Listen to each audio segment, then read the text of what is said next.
الحمد لله نحمده ونستعينه ونستغفره ونؤمن به ونتوكل عليه ونعوذ بالله من شرور أنفسنا ومن سيئات أعمالنا من يهده الله فلا مضل له ومن يضلل فلا هادي له ونشهد أن لا إله إلا الله وحده لا شريك له ونشهد أن محمدًا عبده ورسوله صلى الله تعالى عليه وعلى آله وأصحابه وبارك وسلم تسليمًا كثيرًا أما بعد فأعوذ بالله من الشيطان الرجيم بسم الله الرحمن الرحيم ألم تر إلى الذين يزكون أنفسهم بل الله يزكي من يشاء ولا يظلمون فتيلا سورہ محصنات سورہ نساء آیت نمبر 49. ایک تو یہ چھوٹا سا اعلان سن لیں کہ لوگ بیانات کے میسج مجھے کرتے ہیں کہ آج بیان ہوگا یا نہیں ہوگا، تو اس کے لیے جو نمبر دیا ہوا ہے اسی نمبر پہ میسج کیا کریں، میرے موبائل پہ میسج نہ کیا کریں. نمبر دیا ہوا ہے عمران بھائی کا، کاشف بھائی کا، عثمان جو ہیں ان کا. کسی کے پاس نہیں ہو تو وہ اپنے ساتھی میں سے جو قریب بیٹھے ہوئے ان بیان کے بعد ان میں سے کسی سے پوچھ کے لے لے. اکثریت کے پاس ہوگا نمبر، تو ان سے پوچھا کریں، کیونکہ میسیجز کی بہت زیادہ بھرمار ہوتی ہے تو اتنے میسیجز کا جواب دینا ممکن نہیں ہوتا. اللہ تعالیٰ فرماتے ہیں الم تر الی الذین یزکون انفسہم، کیا آپ نے ان کو دیکھا جو اپنا تزکیہ کرتے ہیں. اس آیت پر 2-3 ہفتوں سے بات چل رہی ہے. تزکیہ ایسی چیز ہے جس کا شریعت نے ہمیں حکم دیا، اپنے ظاہر کو بھی پاک کرنا اور اپنے باطن کو بھی. یہاں تزکیہ کا مطلب ہے اپنے آپ کو تزکیہ کی طرف یعنی اپنے آپ کو پاکیزگی کی طرف منسوب کرنا، یعنی اپنے نفس کو پاکیزہ قرار دینا. ہمیں اس کا تو حکم دیا گیا ہے کہ ہم پاک بنیں، مگر اپنے آپ کو پاک قرار دینے کی کوشش کرنا اس کی ہمیں اجازت نہیں ہے. نیک بننا یہ فرض ہے، اپنے آپ کو نیک قرار دے دینا یہ حرام ہے. متقی بننا فرض ہے، متقی ہونے کا دعویٰ کرنا حرام ہے، ناجائز ہے. کیوں ناجائز ہے؟ 2 وجہ سے. ایک تو یہ کہ آپ کو یہ کیسے علم ہو گیا کہ آپ اللہ کی نظر میں واقعتاً نیک بن چکے ہیں.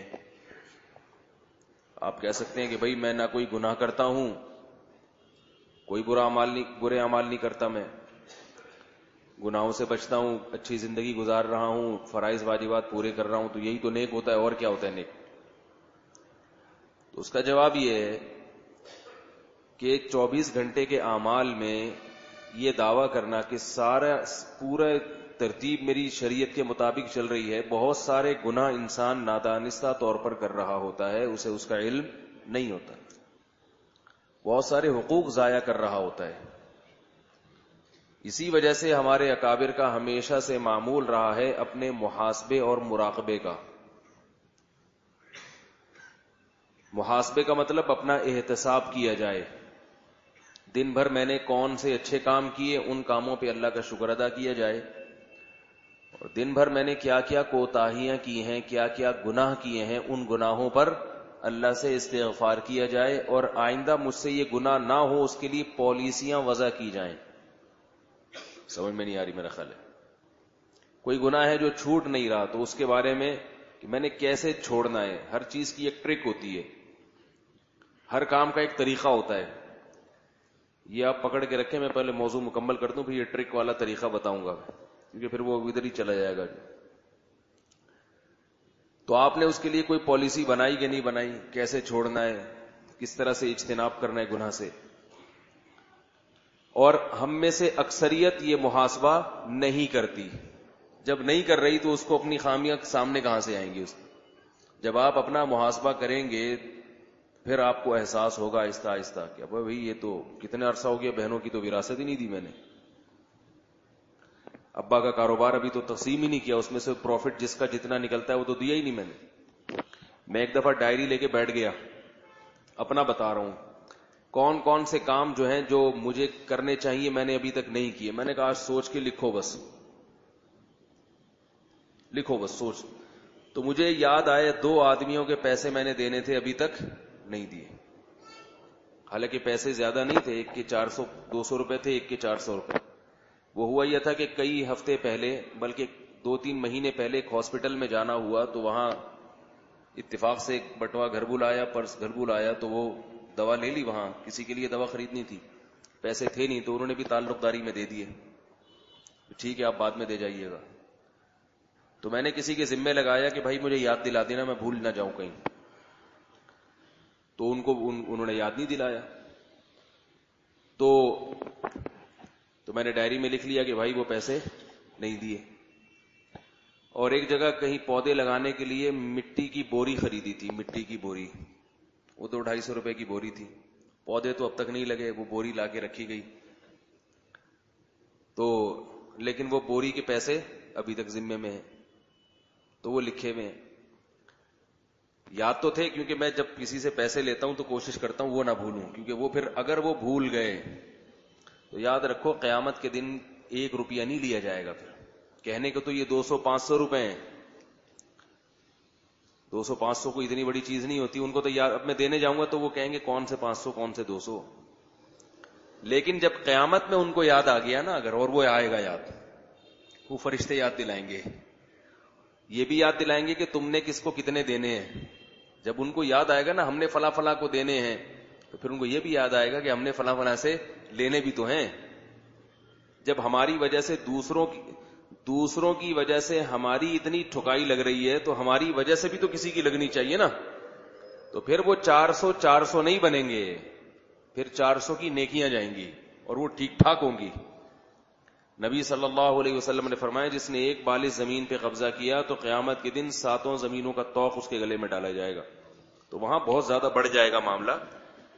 تو معاف کرا لے آدمی یا ان کو ادا کر دے. تو محاسبہ انسان کرتا ہے تو پھر یاد آتا ہے کہ یہ کام تھا, یہ کام تھا. جب آپ بیٹھیں گے نا محاسبے کے بعد ایک ڈائری بھی رکھ لیا کریں ساتھ میں, کیونکہ روزانہ پھر محاسبوں کا محاسبہ ہوتا رہے گا. اگلے دن آپ بیٹھیں گے کہ میں نے کل کون سا محاسبہ کیا تھا. آج والا نہیں ہوگا آپ سے, بلکہ پرانے والے محاسبے یاد کر رہے ہوں گے بیٹھ کے. آج کل اتنی مصروف زندگی ہے انسان کی, کبھی اپنے حافظے پر اعتماد نہیں کرنا چاہیے. سمجھ میں آ رہی ہے بات؟ کیونکہ اتنے پہلے گاؤں دیہاتوں کی زندگی تھی, لوگ سارے دن کوئی کرنے کو کام ہی نہیں ہوتا تھا, کوئی ایک کام آتا تھا تو وہ موت تک یاد رہتا تھا وہ, اور اگلی نسلوں میں منتقل کر کے جاتے تھے. وہ کام ہی زندگی میں 2-4 ہوتے تھے. آج تو اتنے متفرق قسم کے کام ہیں, صبح کچھ اور ایکٹیویٹیز ہیں, دوپہر کو کچھ اور ہیں, پھر آفس کی کام الگ ہے, پھر آفس میں 10 قسم کے کاموں میں ٹانگ اڑائی ہوئی ہے. تو اس لیے کبھی حافظے پر اعتماد نہ کریں. حکیم الامہ نے تو یہاں تک لکھا ہے کہ خواتین کو گھروں میں چاہیے کہ جو کھانا پکتا ہے اس کا بھی حساب و کتاب ڈائری میں لکھیں کہ اس مہینے گوشت اتنا بنا ہے, تو اس کا مطلب ہماری 1 مہینے کی ریکوائرمنٹ یہ ہے, اور اتنے آدمیوں کے لیے جب کھانا بنتا ہے تو اس میں اتنے چاول ڈلتے ہیں, اتنے مگے, ورنہ کھانا کیا ہوتا ہے, بچتا ہے نا, کبھی زیادہ بن رہا ہے کبھی کم پڑ رہا ہے, تو عجیب طریقے سے اوٹ پٹانگ طریقے سے زندگی گزر رہی ہے. تو لکھ لیا کریں اس کو, بھئی 4 آدمی ہیں تو اس کا حصہ. اب یہ جو پکوان سینٹر کھول کے بیٹھے ہوئے ہیں نا, ان کے پاس اب جب آپ جائیں گے نا تو بھئی اتنے آدمیوں کی بریانی, ان کو پتا ہوتا ہے اتنے چاول اتنا گوشت, ایک پورا فارمولا ہوتا ہے کیلکولیشن کر کے. خواتین جب یہ کام کریں گی تو اس کے ایک فائدہ تو یہ ہوگا کہ اسراف نہیں ہوگا. دوسرا فائدہ, تجربے کرتے کرتے کرتے کرتے کھانوں میں لذت پیدا ہو جائے گی. ان کی ڈائری میں لکھا ہوگا اس دن اتنا گھی ڈالا تھا, اتنا چاول تھا, اتنا گوشت تھا اور اتنا مسالہ تھا, تو ایسا بنا تھا. اگلی دفعہ تھوڑا سا مسالہ کم کر کے دیکھو, اگلی دفعہ تھوڑا سا گھی بڑھا کے دیکھو, اگلی دفعہ تھوڑا سا گوشت کم کر کے دیکھو. گوشت میں ہڈیاں زیادہ تھیں, ہڈی جب گوشت میں ہوتی ہے نا تو ذائقہ بہت آتا ہے, یاد رکھو. بریانی بنانے کا بہترین طریقہ بتاؤں آپ لوگوں کو بتا دیتا ہوں. ہم لوگ کیا کرتے ہیں کہ جب گوشت خریدتے ہیں نا تو اس سے چربی بالکل الگ کر کے صاف ستھرا گوشت لے کر آتے ہیں. اس صاف ستھرے گوشت سے کھانے میں لذت نہیں آتی. گوشت جب خریدا کرو تو چربی اس کے ساتھ لگی رہنے دے, وہ چربی کھائی نہیں جاتی, مگر جب کھانے میں پکتی ہے تو اس سے کھانے میں لذت اور ذائقہ اور توانائی بھی, انرجی بھی بہت پیدا ہو جاتی ہے اس سے. کبھی تجربہ کر کے دیکھیں, رواج ہوتا ہے نا وہ چکنائی والا رواج, جب بھی گوشت کاٹیں کسائی سے کہیں بھائی گوشت دیا ہوں, تو جاتے ہیں بالکل صاف ستھرا پیس نکال کے لاتے ہیں. تو اللہ نے جانور میں چربی پیدا کی ہے, اس کا بھی کوئی مقصد ہے, وہ جانور کو موٹا کرنے کے لیے تھوڑی ہے, وہ ہمیں انرجی دینے کے لیے. تو وہ چربی بھی ساتھ میں لایا کریں. اب خواتین کیا کرتی ہیں, چونکہ یہ کھانے کے دوران کھائی تو جاتی نہیں ہے چربی, پھینکی جاتی ہے, تو وہ کہتی ہیں ضائع ہوگا اس لیے ڈالو ہی نہیں کھانے میں. تو چربی جب کھانے میں ڈلتی ہے, رواج جب کھانے میں ڈلتا ہے, تو کھانے کا ذائقہ ہی بدل جاتا ہے, اور بچوں کے لیے بہت مفید ہے. ہاں 40 سال کے بعد تھوڑا سا انسان گائے کے گوشت کے معاملے میں کنٹرول کرے, بکرے وغیرہ کی چربی کھانے سے کچھ نہیں ہوتا. گائے کے گوشت میں تھوڑا سا احتیاط, جو بیماریاں آج کل ایکسرسائز نہیں ہے اس کی وجہ سے, جو ایکسرسائز کرنے والے لوگ ہیں وہ بھی کھا سکتے ہیں. تو بریانی مزے کی بنانی ہو تو خواتین نے اگر پہلے سے لکھا ہوا ہوگا نا کہ اس دن غلطی سے چربی رہ گئی تھی, ایک ایک چیز لکھ لیں, تو اگلی دفعہ میں اندازہ ہوگا کہ یار وہ کھانا بڑا مزے کا بنا تھا. یہ جو بعض سستے سستے کھانے بک رہے ہیں بازاروں میں, لیکن ہوتے بڑے مزے کے. آپ نے دیکھا ہوگا ریڑھی والا دیکھ لگا کے بیٹھا ہوا ہے اور پبلک کے پاس جگہ ہی نہیں ہے پاؤں رکھنے کی. وہ کرتے کیا ہیں, وہ یہی کرتے ہیں, وہ چربی ورمیاں ساری ڈال دیتے ہیں اس کے اندر, اس سے بڑی لذت آ جاتی ہے. تو لکھنے کا جو رواج ہے نا, لکھنے کا, یہ ڈالنا چاہیے ہر کام میں. کوئی بھی چیز اس کو لکھیں آپ, یاداشت پہ. اس لکھنے کا فائدہ ہوگا کہ آپ کا اگلا اسٹیپ پہلے سے بہتر ہوگا. آپ اگلے دن کا آغاز وہاں سے کریں گے جہاں سے کل چھوڑا تھا آپ نے کام, اس میں سوچنا نہیں پڑے گا آپ کو. تو جب محاسبہ کریں تو اس میں بھی کیا کر لیا, لکھ لیا. یہ خرابیاں, تاکہ دوبارہ جب دیکھیں گے بھائی یہ والی تو ابھی اس کو میں نے ختم کرنے کی کیا پالیسی بنائی ہے میں نے, تو بار بار جب ایک چیز روزانہ سامنے آئے گی تو احساس تو ہوگا بھائی اس کو یا تو قبر میں یہ ڈائری لے کے چلا جاؤں گا میں. وصیت لکھتے ہیں اسی ڈائری میں کہ یہ ڈائری پر عمل تو ہو نہیں رہا, لہذا جب میں مروں تو یہ ڈائری میرے ساتھ کفن میں رکھ دینا, تاکہ فرشتوں کو حساب لینے میں آسانی ہو. فرشتے کہیں گے تو نے خود ہی لکھا ہوا ہے سب کچھ. تو یہ جو ہے اس طرح سے محاسبہ روزانہ کرے انسان تو احساس ہو. اور دوسری چیز ہوتی ہے مراقبہ. محاسبے کا مطلب تو آپ کو آپ کی برائیاں آپ کے سامنے آ جائیں گی. والدین, اس میں یہ بھی آئے گا جو لوگ باہر رہتے ہیں یا والدین سے الگ رہتے ہیں کہ بھئی میں ہفتے میں والدین سے کتنی دفعہ ملتا ہوں. جب آپ اللہ کے حقوق سوچیں گے تو کیا آئے گا سامنے, بھئی میری داڑھی کیوں نہیں ہے, اب تک کیوں نہیں ہے, کیا سوچ کے نہیں. لکھ تو لیں اس کو, بے شک رکھنے کا ارادہ نہیں ہے, لکھ تو لیں کہ داڑھی نہیں ہے میری, اور اس کی وجہ لکھ لیں کہ رکھتے ہوئے شرم آتی ہے. وجہ بھی لکھ لیں, رکھتے ہوئے کیا آتی ہے, شرم آتی, یہ وجہ ہے. لوگ ملا کہیں گے, مولوی کہیں گے, یہ کہیں گے, وہ کہیں گے. نمبر 2, نماز کی پابندی نہیں ہے, اس کی وجہ لکھ دیں آگے, سستی اور کاہلی پرلے درجے کی, لکھیں اس میں, ٹھیک ہے نا. 1 نمبر کا سست آدمیوں میں لکھ لیں آگے. تیسری وجہ زکوٰۃ نہیں دیتا, بہت سے مالدار ہیں, آگے لکھیں زکوٰۃ کے مسائل ہی معلوم نہیں ہے, یا کنجوسی ہے. 4 نمبر پہ حج نہیں کیا, اگر فرض ہے حج تو کیوں نہیں کیا, اگر نہیں ہے تو پھر نہ لکھیں, تو فرض ہی نہیں ہے. اور 5ویں نمبر پہ صدقات و خیرات. بھئی قرآن میں الحم سے لے کے والناس تک اللہ نے کتنا حکم دیا, بار بار بار بار. وفی اموالہم حق للسائل والمحروم, نیک لوگوں کے مال میں محروموں کا حصہ ہے, اور ان کے مال میں رشتہ داروں کا باقاعدہ حصہ ہے. جیسے کمپنی کے شیئر ہوتے ہیں نا, حصے کو اردو میں حصہ کہتے ہیں, عربی میں بھی حصہ کہتے ہیں, انگلش میں کیا کہتے ہیں, شیئر. جو شیئر ہولڈر ہوتے ہیں ان کو پروفٹ تو جائے گا کہ نہیں جائے گا, تو ان کے مال میں شیئر ہیں, شیئرز ہیں ان کے مال میں, ان کے رشتہ داروں کے. جتنی رشتہ داری تگڑی ہے اتنا ہی اس کا شیئر زیادہ ہے. اب آپ کہیں گے تو میں نے کمایا, ان کا شیئر کیوں ہے؟ بھائی اللہ نے کمایا, آپ نے دیا کس نے؟ اللہ نے. یہ 2 ہاتھ اللہ نے دیے نا. کیا خیال ہے بھائی؟ دماغ جو سوچنے کے لیے دیا, یہ پاگل لوگ کیوں نہیں کما لیتے, اپاہج کیوں نہیں کما لیتے؟ اور پھر انہی رشتہ داروں نے آپ کو ٹھکانہ بھی تو دیا. رشتہ داروں میں باپ اور ماں ہے سب سے پہلے, بھائی اور بہن ہے, ان کا بلڈ آپ کے بلڈ سے ملتا ہے. تو یہ ایسے اللہ نے رشتے بنا دیے ہیں کہ آپ کو ان پہ خرچ کرنا پڑے گا. اگر آپ مسلم ہو, اگر آپ غیر مسلم ہو تو نہ کرو. غیر مسلم کی سوچ یہ ہے گوروں کی, بھئی ہم جو کما رہے ہو میرا ہے, میں کیوں کسی کو کھلاؤں. کھلاتے وہ بھی ہیں، ایسا نہیں ہے کہ سارے ایک جیسے ہوتے ہیں، لیکن نظریہ نہیں ہے کھلانے کا، ضروری نہیں سمجھتے اس کو. کھلاتا ہوں تو ٹھیک ہے، اچھی بات ہے. ٹرسٹ ان کے یہاں بھی بہت سارے ہوتے ہیں جس میں غریبوں کی مدد کی جاتی ہے. اس کو فرض نہیں سمجھتے. مسلمان کو اللہ نے قرآن میں کہہ دیا تمہارے مال میں حصہ ہے، دینا پڑے گا. جتنا قریبی رشتہ دار ہے اس کا سالن اتنا ہی گاڑا ہوگا، سمجھ رہے ہو؟ جتنا دور کا ہے اس کا سالن پتلا کر سکتے ہو، شوربہ ملا سکتے ہو اس میں. تو لکھیں کہ بھئی میں نے اتنے عرصے سے بیان سن رہا ہوں، میں اتنے عرصے سے علماء کی باتیں سن رہا ہوں، قرآن سن رہا ہوں کہ وفی اموالہم، ان کے مال میں حصہ ہے، پھر صدقات و خیرات بھی ہیں، پھر ہدایہ کا بھی سلسلہ ہونا چاہیے. آپ اپنے بڑوں کو ہدیہ دیتے ہیں کہ نہیں دیتے؟ صدقہ چھوٹے کو دیا جاتا ہے، بڑے کو کیا دیا جاتا ہے؟ ہدیہ. آپ کا بڑا بھائی ہے تو آپ نے اس کے لیے کیا کیا؟ اس کے لیے آپ نے کیا کیا؟ میں نے جب اپنا محاسبہ شروع کیا نا، بہت ساری چیزیں میرے سامنے آئیں کہ میں اس پر عمل نہیں کر رہا تھا. اپنے واقعات سنانا اچھا کام تو نہیں ہے، لیکن آپ کی ترغیب کے لیے ایک سنا دیتا ہوں، ترغیب دینے کے لیے. میں نے کئی دفعہ ایسا ہوا کہ جب میں تراویح میں قرآن سناتا تھا تو لوگ بڑی تعریف کرتے تھے کہ بڑا اچھا قرآن پڑھتے ہیں آپ، بہت زبردست مزہ آتا ہے تراویح پڑھنے، بہت سے لوگ دور دور سے آتے ہیں. مجھے ایک دن خیال آیا کہ یہ قرآن تو میں نے اپنے بڑے بھائی سے پڑھا ہے، جو آج میں اتنا زبردست پڑھ رہا ہوں، لوگ تعریفیں کر رہے ہیں، تو ان کی وجہ سے مجھے عزت ملی. میں نے ان کے لیے کیا کیا ہے؟ اب بڑے بھائی کے لیے آدمی کیا کرے گا بھائی؟ وہ تو اپنے پاؤں پہ کھڑے ہوئے ہیں، کیا خیال ہے؟ پاؤں تو میں دباؤں گا نہیں، کہ بوڑھے ہوتے تو پاؤں دبا لیتا آدمی. یا یہ کہ کیا کیا میں نے ان کے لیے؟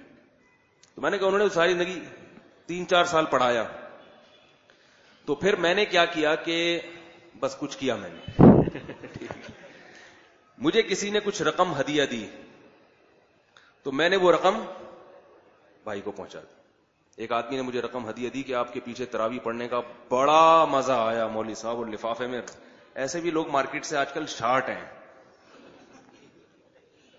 سمجھ آئیے نا بات. محبت کے دعوے بہت، حضرت مرا جا رہا ہوں عقیدت میں. تو ہمارے حضرت اس پہ واقعہ سناتے تھے کہ ایک آدمی کا کتا مر رہا تھا، ٹھیک ہے نا، کتا مر رہا تھا. تو وہ روٹیوں کا ٹوکرا بھرا ہوا تھا اس کے پاس. کسی نے کہا کہ کیوں رو رہا ہے؟ وہ آدمی رو رہا تھا. اس نے کیوں رو رہا ہے؟ اس نے کہا اس لیے رو رہا ہوں کہ یہ کتا مر رہا ہے، میرا محبوب کتا ہے. اس نے کہا تو یہ روٹیوں کا ٹکڑا ہے، وہ کھلا دینا. کہا بھائی یہ روٹیاں میرے پیسوں سے میں نے خریدی ہیں. تو کسی نے کہا کہ بھائی یہ تو جب پیسوں سے خریدی ہیں تو کتے سے تو اتنی محبت ہے، کھلا دے. تو اس نے کہا بھائی یہ آنسو مفت کے ہیں اور روٹیوں پہ پیسے خرچ ہوئے.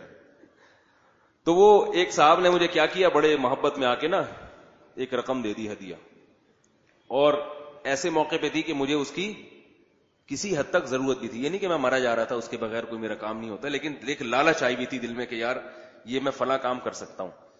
تو اللہ نے ٹوٹی پھوٹی توفیق دی. میں نے کیا کیا؟ میں نے کہا یار میں نے کیا کیا ہے؟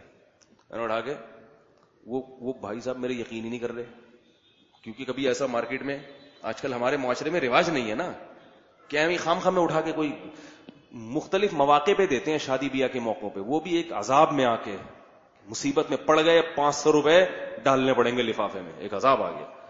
کیونکہ ہم لوگ کی جب ہوئی تھی تو وینوں نے بھی دیے تھے، وین کی جب ہوئی تو ہم لوگ، یہ ٹوپی ڈرامے نہیں ہوتے اسلام، یہ چیزیں نہیں. تو پھر میرا معمول بن گیا.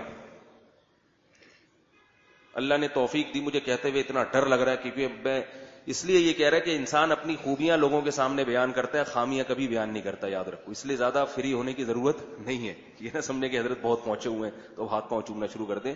ہمیشہ ممبر پہ بیٹھ کے اپنی خوبی بیان کی جاتی ہے، خامیاں بیان نہیں کی جاتی. اس لیے زیادہ عقیدت میں آنے کی ضرورت نہیں ہے. کنجوسی کے اگر ہم واقعات سنانا شروع کر دیں تو وہ اس سے بھی زیادہ ہے، ٹھیک ہے نا، لیکن وہ سنانے کے گناہ بھی ہے کنجوسی کے واقعات، اور اس سے کنجوسی کو معاشرے میں فروغ بھی ہوگا. تو اس لیے اچھی اچھی باتیں ہی بتائی جاتی. تو پھر میرا معمول بن گیا ہر رمضان میں کچھ نہ کچھ ایسی رقم جس کو دیکھ کے تھوڑی سی ان کو خوشی ہو. یہ نہیں کہ 5 روپے پکڑا دو کسی کو جا کے. ایک ہوتی ہے آدمی کہتا ہے یار ماشاءاللہ اچھا ہو گیا. ہدیہ تو یہی ہوتا ہے نا، ہدیہ کا مطلب یہ ہوتا ہے تھوڑی سی خوشی ہو کے یار یہ اچھا کام ہو گیا، ماشاءاللہ بڑا اچھا ہو رہا ہے. پہلی دفعہ تو انہوں نے کہا کہ کہیں اللہ نے ایسا نہ ہو میرا بیان کہیں وہ سن لیں، ویسے سنتے نہیں ہے بیان وہ میرا، تو اگر وہ سنتے ہوتے تو پھر میں نہیں بتاتا، کیونکہ یہ بات میں نے آج تک کسی کو بتائی نہیں ہے. ان کے اور میرے علاوہ کسی تیسرے آدمی کو معلوم نہیں ہے یہ. اور یہ میں سوچ رہا ہوں ریکارڈنگ سے ایڈٹ بھی کروا دوں, اور آپ جانتے بھی نہیں وہ کون سے والے بھائی ہیں. تو ورنہ ہدیہ دے کے آدمی پبلک کو بتائے تو اس میں بڑے کی بے عزتی ہے. وہ کہے گا یار تم ہم سے چھوٹے ہو گے, تم پبلک کو جو ہے نا ہماری عزت کا وہ نہیں ہوگا. اس کو نوٹ کر لو یار, یہاں سے ایڈٹ کرنا ہے اس کو. تو یہ ٹائم نوٹ کر لیں, ورنہ وہ عثمان 6 مہینے بیچارہ اسی میں لگا دیتا, یہ تھا کہاں پہ. ٹھیک ہے نا, بیان 6 مہینے بعد اپلوڈ ہوتا. تو میرا معمول بن گیا ان کو الحمدللہ اتنا ہو جاتا ہے, اتنا دے دیتا ہوں کہ وہ طبیعت ان کی شروع میں تو کیا ہے یار کیا ہو رہا ہے, پھر جب ظاہر ہے پیسے ایک ایسی چیز ہے ہر انسان کی 100 ضرورتیں اس سے وابستہ ہوتی, خوش ہو جاتے ہیں ماشاءاللہ یار, اچھی بات. تو محبت اگر ہے, محبت کیا بات کر رہے تھے, یہ کہاں یہاں سے آ گیا. وفی اموالہم حق للسائل والمحروم. میں یہ عرض کر رہا تھا کہ جب محاسبہ کرنے بیٹھو گے, اگر میں ان کو نہ دیتا, میں سمجھتا ہوں قیامت کے دن اللہ میرا گریبان پکڑتا کہ تو نے رشتہ داری کو جوڑنے کے لیے, اور صرف رشتہ نہیں ہے بلکہ اتنا بڑا احسان کیا. فیس تو نہیں لیتے نا بھائی آپس میں, اتنا بڑا احسان کیا, ساری زندگی ایک راستے پہ چلا دیا, قرآن سکھا دیا, اب تلاوت بھی کرتے ہو, لوگوں کو پڑھاتے بھی ہو, درس بھی دے رہے ہو, تجوید کے ساتھ قرآن پڑھ رہے ہو, تم نے کیا تیر مارا ان کے لیے. تو اگر یہ مجھ سے نہ ہوتا تو میں سمجھتا ہوں قیامت کے دن الٹا لٹکا ہوا ہوتا کہ بار بار جو شریعت میں اتنی زیادہ تاکید ہے, کیونکہ اس کے علاوہ تو اور کوئی طریقہ نہیں ہے رشتہ داری جوڑنے کا, اور کوئی طریقہ نہیں ہے نا. اور کیا کریں گے, اب ایسے تھوڑی کے ساتھ جا کے رہنا شروع کر دیں تو ہر آدمی مصروف میں خود ہی نکالیں گے, بھائی جاؤ یار کام کرنے تو ہمیں, اپنے گھر جا کے رہو, نہ پاؤں دبا سکتے ہیں نہ کچھ. تو یہی طریقہ سب سے بہتر ہے. پھر ان کی طبیعت میں خاموشی بہت ہے, وہ زیادہ ہیلو ہائے اور سلام دعا پسند بھی نہیں کرتے. آپ فون کرو نا, خیر وہ کیا بس کرو یار کام ہے ہمیں, وہ ہر آدمی کا مزاج نہیں ہوتا گپ شپ والا. تو یہ ایک ایسی چیز ہے روکھڑا, قائد اعظم ایک ایسی چیز ہے کہ یہ صلہ رحمی کا سب سے بہتر ذریعہ ہے. تو اس میں ضروری نہیں کہ آپ اتنا بڑا اماؤنٹ دیں کہ آپ کی اپنی حالت خراب ہو جائے, اپنی حیثیت کو بھی انسان کو دیکھنا چاہیے. لیکن رشتہ داروں پہ خرچ کرنا یہ ہمارے معاشرے میں ختم ہو گیا ہے. اور میں تو کہتا ہوں کہ بھائی دیکھو, شریعت نے تو رشتہ داروں پہ خرچ کرنے کا حکم اس لیے دیا کہ وہ رشتہ دار ہیں, اس لیے نہیں کہ وہ ضرورت مند ہیں. اگر وہ رشتہ دار بھی ہے اور ضرورت مند بھی ہے تو ضرورت مند تو پڑوسی ہو, اس پہ بھی حکم ہے خرچ کرنے کا. کیا خیال ہے بھائی, غلط کہہ رہا ہوں یا صحیح کہہ رہا ہوں بتائیں؟ ضرورت مند تو کوئی بھی ہو, اس پہ تو ویسے ہی حکم ہے. نبی نے فرمایا کہ جو پیٹ بھر کے کھائے اور پڑوسی بھوکا سوئے وہ مومن نہیں ہے. تو وہ تو پڑوسی بھی اگر بھوکا ہوگا تو اس کو کھلانا پڑے گا. تو رشتہ داری کا تو مطلب یہ ہے کہ ان کو ضرورت نہیں ہے پھر بھی ان کا خیال رکھا جائے.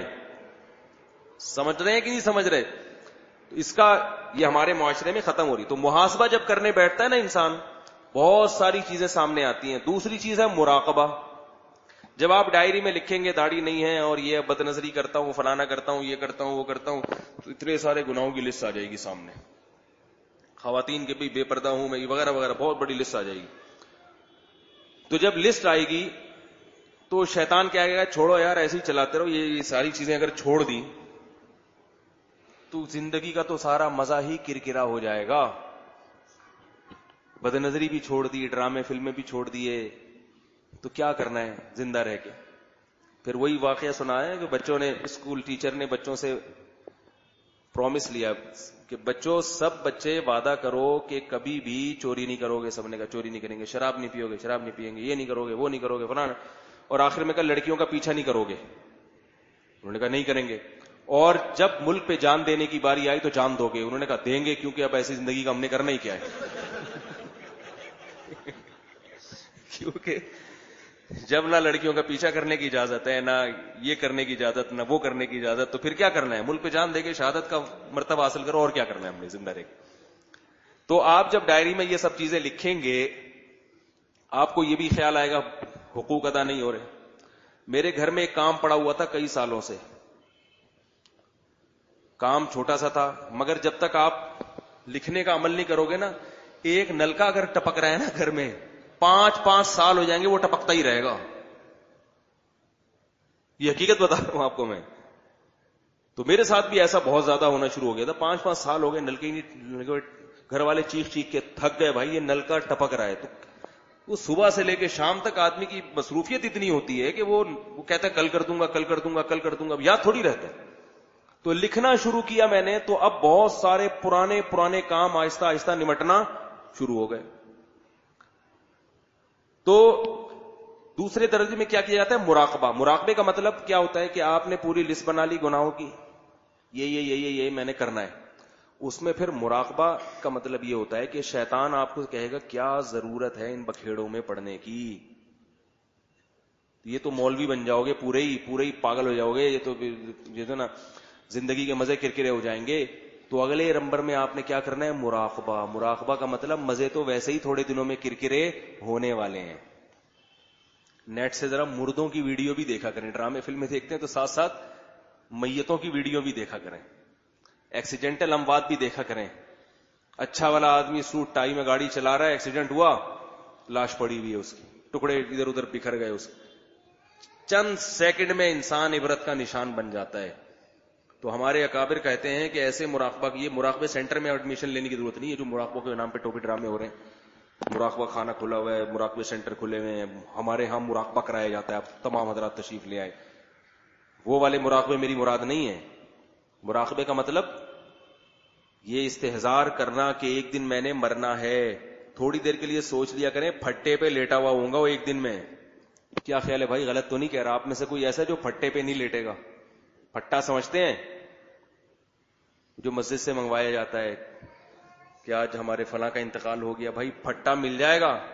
تو جیسے آج آپ کسی کے لیے پھٹا لے کے جا رہے ہیں، تخت لے کے جا رہے ہیں، کل کوئی آئے گا آپ کا ریلیٹو اور مسجد میں کہے گا آج ہمارے فلاں کا انتقال ہو گیا ہے، آج طارق مسعود صاحب کا انتقال ہو گیا. آپ کا نام کیا ہے بھائی؟ ساجد صاحب کا آج انتقال ہو گیا. آپ کا نام کیا ہے؟ تنویر بھائی آج دنیا سے ہمیشہ کے لیے چلے گئے. آپ کا نام کیا ہے؟ ذیشان بھائی جو بیان سننے آیا کرتے تھے اب وہ ہمارے درمیان موجود نہیں ہے. یہ اعلان ہوگا، سب کے بارے میں اعلان ہوگا. آج وہ دنیا سے چلے گئے. لیٹے ہوئے ذیشان بھائی تختے پہ لیٹے ہوئے آنکھ بند کر لیں. زندگی میں کوئی آپ کے جسم پہ ذرا سا ہاتھ لگائے، کوشش کرے، آپ کی قمیض اتارنے کی کوشش کرے، آپ کیسے تھپڑ لگاؤ گے اس میت کے؟ آپ کپڑے اتار دیں، اسے دائیں کروٹ لٹائیں، بائیں کروٹ لٹائیں، اپنے ہاتھ سے اس کا استنجا کراتے ہیں. وہ بزبان حال میت کہہ رہی ہوتی ہے کہ بھائی میں یہ ساری جو میری طاقت اور توانائی تھی، میری قوتیں تھیں، میری آنکھ بند ہوتے ہی سب ختم. تو یہ تھوڑی دیر سوچ لیا کریں. ایک دن میں فائدہ نہیں ہوگا. جب 40 دن تک یہی عمل ہوگا نا، 40ویں دن استحضار، پھر صبح سے لے کے رات تک یہ استحضار ہونا شروع ہو جائے گا کہ بھئی مرنا بھی ہے، ایک دن جانا بھی ہے. تو آہستہ آہستہ وہ ڈائری میں جو آپ نے گناہ لکھے ہیں نا، ایک ایک آہستہ آہستہ ختم ہونا شروع ہو جائے گا. اس کے لیے پھر آپ پالیسیاں بنانا شروع کیے، یہ کیسے کرنا ہے. داڑھی رکھنے سے شرم آ رہی ہے، لوگ کیا کہیں گے؟ تو آپ بولو لوگ جب مر جاؤں گا کیا کہیں گے؟ مرے ہوا آدمی کسی کو اچھا لگتا ہے؟ کہیں نکاح کا پیغام بھیجیں اور بھیج کے مر جائیں، قبول ہوگا وہ پیغام؟ کیا خیال ہے بھائی؟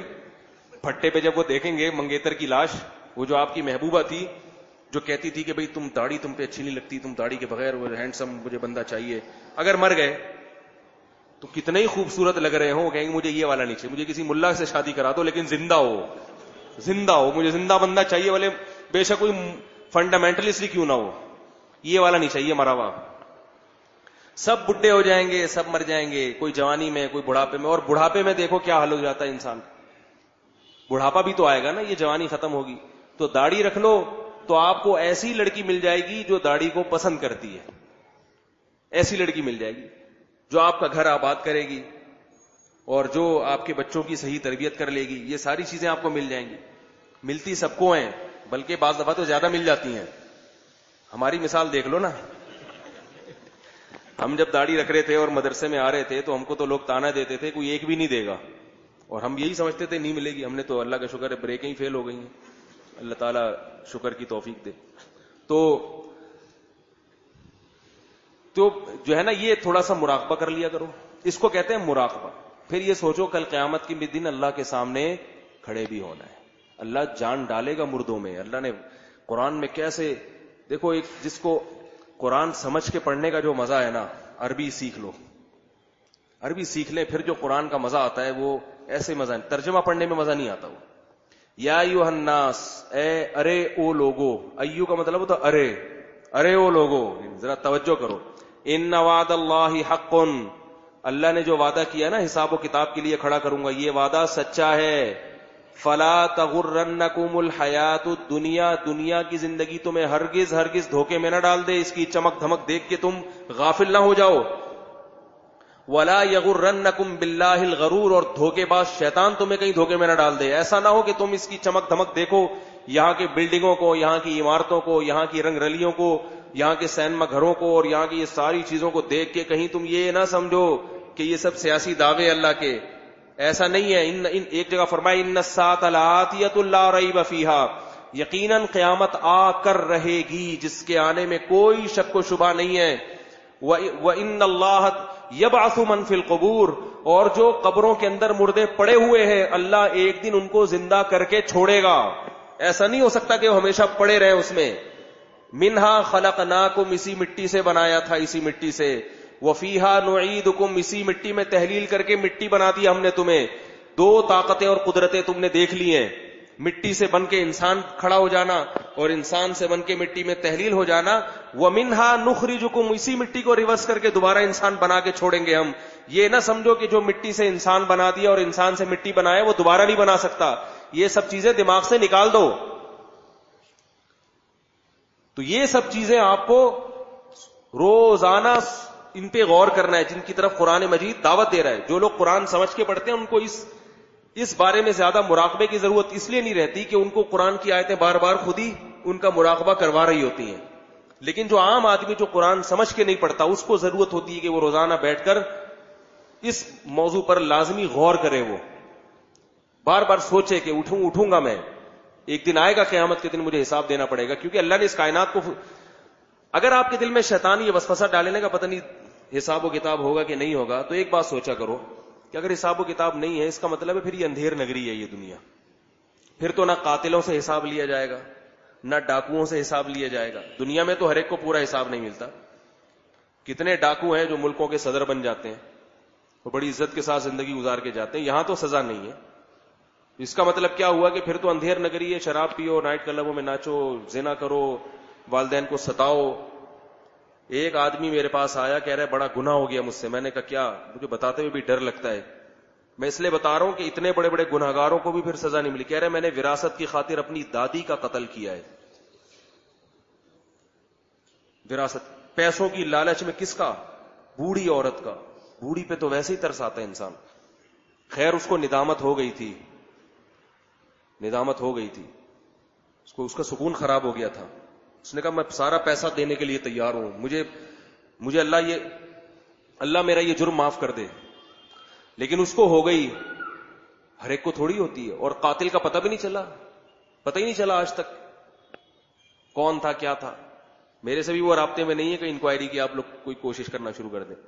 ویسے بھی ہمارے پاس جب کوئی آتا ہے تو اس کا راز رہتا ہے.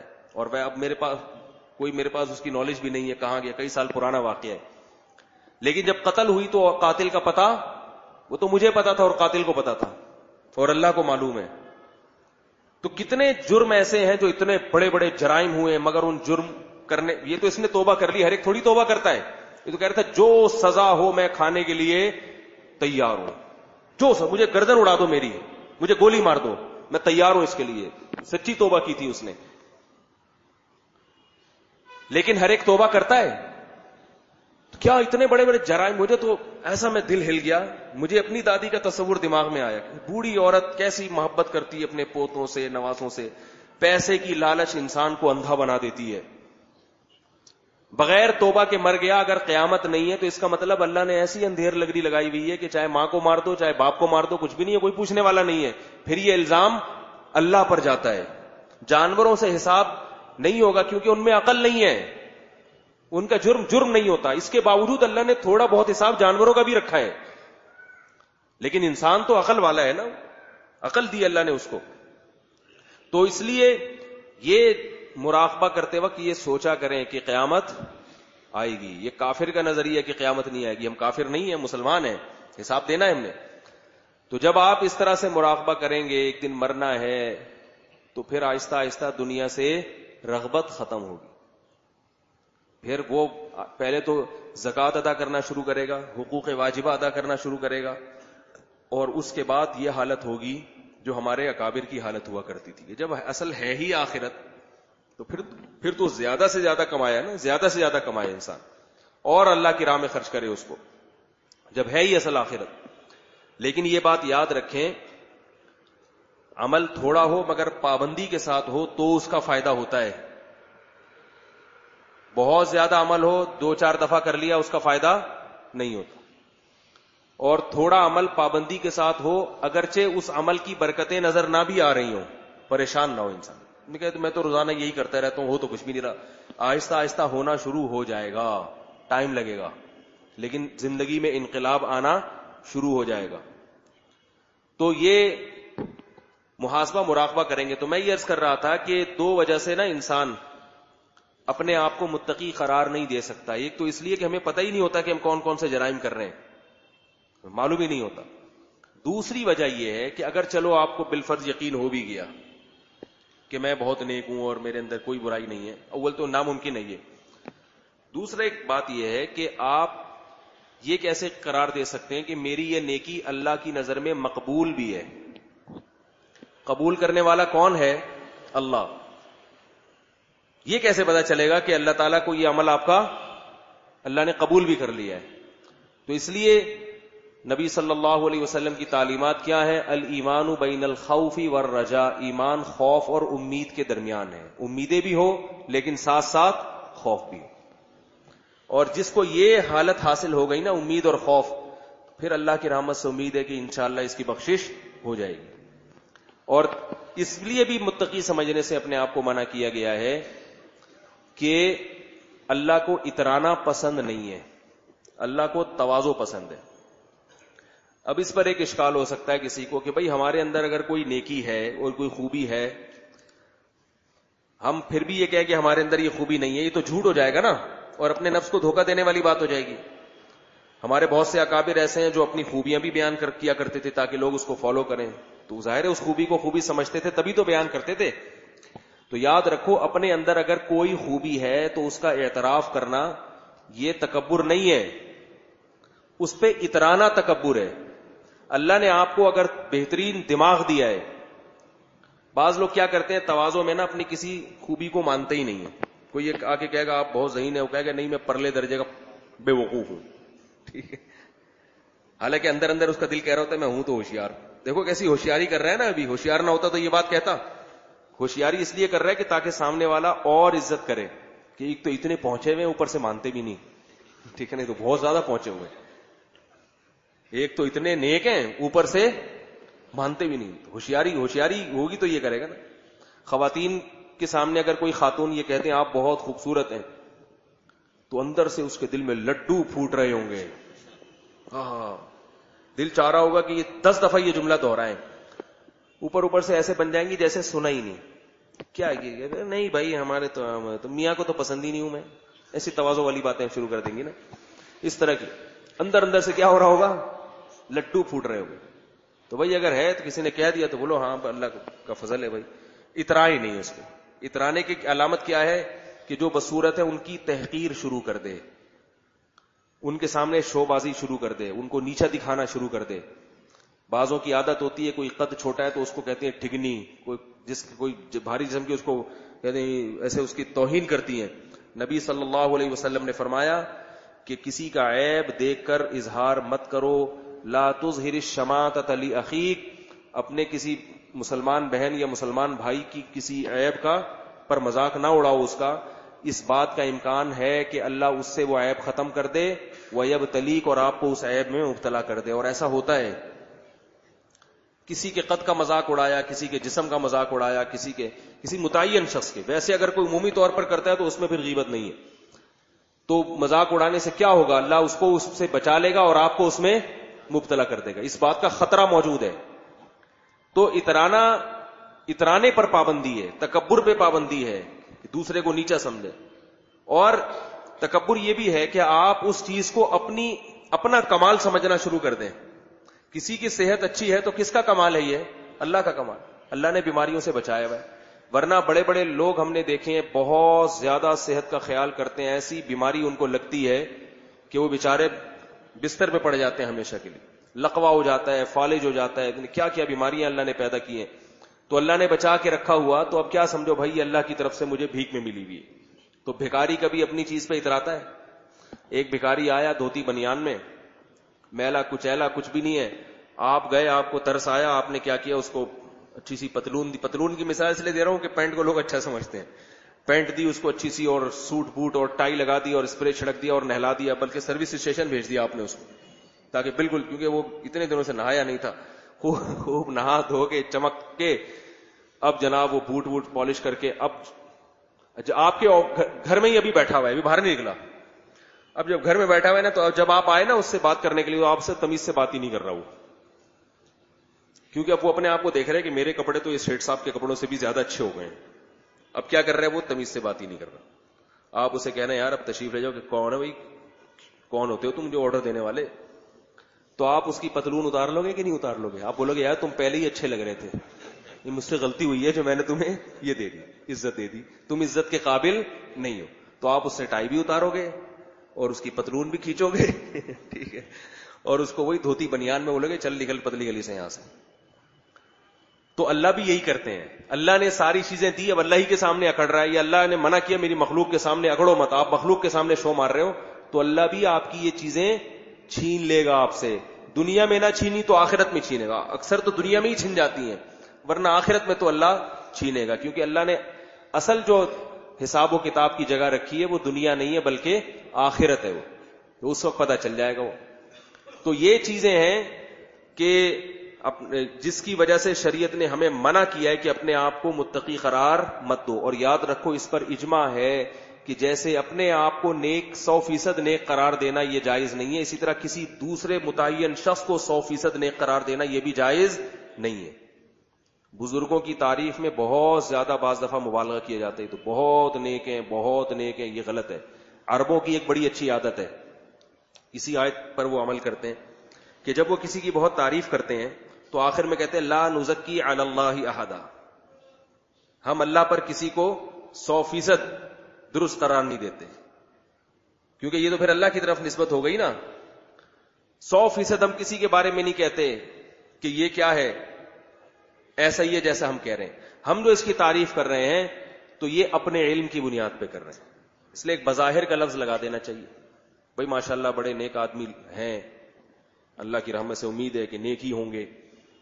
بہت زیادہ تواضع بھی نہ کریں کہ لوگ کہیں پتہ نہیں کوئی فالٹ ہے اس میں, جو اتنا ڈر ڈر کے کہہ رہا ہے, ٹھیک ہے, وہ کہ سنا ہے بڑے نیک آدمی ہیں, خیال تو یہی ہے.